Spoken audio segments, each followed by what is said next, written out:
সুতরাং জামাত আগামী দিনে একটি পরিবর্তনের নেতৃত্ব দিবে, এটাই স্বাভাবিক। তৃতীয় হচ্ছে একটি রাজনৈতিক দলের উত্থান ঘটে নেতাদের ত্যাগ এবং কুরবানির মাধ্যমে।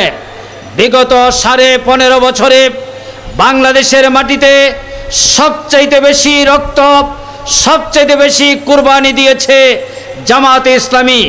জামাতে ইসলামীর তদানীন্তন আমির মাওলানা মতিউর রহমান নিজামীকে ফাঁসির মাধ্যমে হত্যা করা হয়েছে।